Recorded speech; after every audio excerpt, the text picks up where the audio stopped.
SSC చరిత్రలో సంవత్సరాలు మారిన విజేత పేరు ఒక్కటే, కాకతీయ. తెలంగాణ ఎస్ఎస్సి 2026 ఫలితాలలో 600కు 592 అత్యుత్తమ మార్కులతో నంబర్ 1 స్థానంలో నిలిచింది Kakatiya schools, Jammikunta day and residential.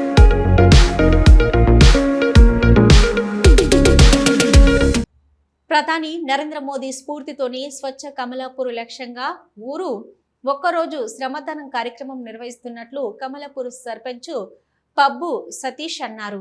ప్రధానమంత్రి నరేంద్ర మోదీ 12 సంవత్సరాల పాలన కాలం పూర్తి చేసుకున్న సందర్భంగా సోమవారం నుంచి ప్రభుత్వ పాఠశాలలు ప్రారంభమవుతున్న నేపథ్యంలో బడిబాగు కోసం ఒకరోజు అనే పేరుతో కమలాపూర్ భారతీయ జనతా పార్టీ ఆధ్వర్యంలో నాయకులు, కార్యకర్తలు కమలాపూర్లోని ప్రభుత్వ బాలుర బాలిక ఉన్నత పాఠశాలల్లో శ్రమదానం కార్యక్రమం నిర్వహించారు. పాఠశాలల్లో పెద్ద మొత్తంలో పేరుకుపోయిన చెత్త శుభ్రం చేసి ఎత్తివేశారు. మరుగుదొడ్లు, బాత్రూములు శుభ్రం చేశారు. ఈ సందర్భంగా సర్పంచ్ పబ్బు సతీష్ మాట్లాడుతూ, తల్లిదండ్రులు మీ పిల్లలను అన్ని వసతులతో కూడిన ప్రభుత్వ పాఠశాలల్లో చదివించి డబ్బులు ఆదా చేసుకోవాలన్నారు. ప్రధానమంత్రి మోదీ ప్రపంచంలోనే అత్యంత ప్రజాదరణ పొందిన నేతగా కీర్తించబడుతూ ఆదర్శవంతమైన పాలన అందిస్తూ అనేక దేశాలకు ఆదర్శంగా నిలుస్తున్నారన్నారు.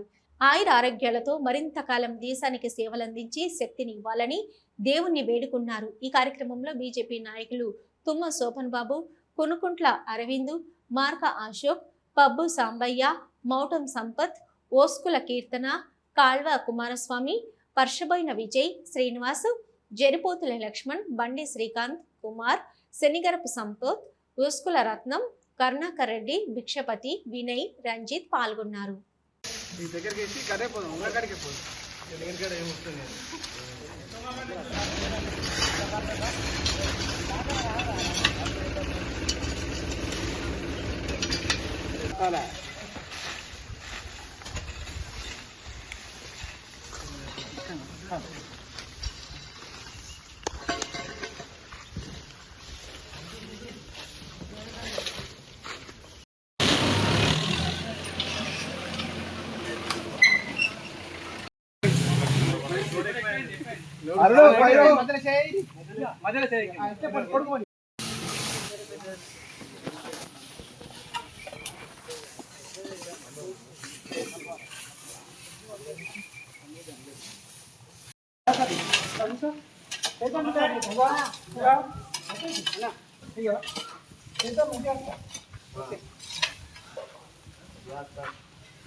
భారతదేశ మన ప్రియతమ ప్రధాని నరేంద్ర మోడీ గారు 12 సంవత్సరాలు పుష్కర కాలం ప్రధానిగా బాధ్యతలు నిర్వహిస్తూ భారతదేశంలోనే అత్యధికంగా రోజులు వరుసగా ప్రధానిగా బాధ్యతలు నిర్వహించినటువంటి రికార్డును నెలకొల్పినటువంటి నేపథ్యం లోపల ఆ 12 సంవత్సరాల పుష్కర కాలాన్ని దిగ్విజయంగా పూర్తి చేసుకొని ఇంకా ముందుకు సాగుతున్నటువంటి నేపథ్యంలో ఆయనకు ఆ భగవంతుడు ఆయురారోగ్యాలు ఇచ్చి ఇంకా భారతదేశానికి సేవలు అందించేలాగా ఆ భగవంతుడు ఆశీర్వాదం ఇవ్వాలని కోరుకుంటూ భారతదేశంలో ఆయన ఇచ్చినటువంటి ప్రధానమంత్రి ఇచ్చినటువంటి పిలుపు మేరకు స్వచ్ఛ భారత్ స్ఫూర్తితోటి స్వచ్ఛ కమలాపూర్ దిశగా అడుగులు వేస్తున్నాం.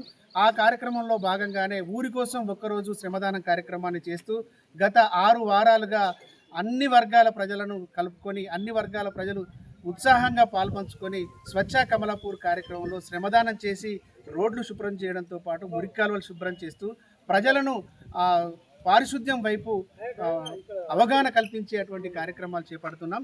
ప్రధానమంత్రి ఇచ్చినటువంటి స్వచ్ఛ భారత్ స్ఫూర్తితోటే ఈ ఊరి కోసం ఒక్కరోజు కార్యక్రమాన్ని కూడా నిర్వహిస్తున్నాం. ఈరోజు రేపటి నుంచి ప్రభుత్వ పాఠశాలలు ప్రారంభమవుతున్నటువంటి నేపథ్యం లోపల పాఠశాలలు పరిశుభ్రంగా ఉండాలనేటువంటి ఉద్దేశంతో కమలాపూర్ భారతీయ జనతా పార్టీ ఆధ్వర్యంలో ఇవాళ Kamalapur boys high school, girls high స్కూల్ను రెండింటినీ కూడా పూర్తిగా శుభ్రం చేసి రేపు పాఠశాలకు వచ్చేటువంటి విద్యార్థులకు స్వచ్ఛమైనటువంటి వాతావరణం ఉన్నటువంటి పాఠశాల ఉండాలనేటువంటి ఉద్దేశంతో ఇవాళ శ్రమదానంతో పాఠశాల ఆవరణ అంతా కూడా శుభ్రం చేయడం జరిగింది. ఇందులో భారతీయ జనతా పార్టీ కార్యకర్తలు, నాయకులు అందరూ కూడా ఉత్సాహంగా పాల్పంచుకొని పాఠశాలను శుభ్రం చేయడం జరిగింది. ఇదే స్ఫూర్తితోటి కమలాపూర్ను స్వచ్ఛ కమలాపూర్గా తీర్చిదిద్దుకొని ఆరోగ్యవంతమైనటువంటి కమలాపూర్గా తీర్చిదిద్దుకునేందుకోసం మేము కృషి చేస్తామని తెలియజేస్తున్నాం.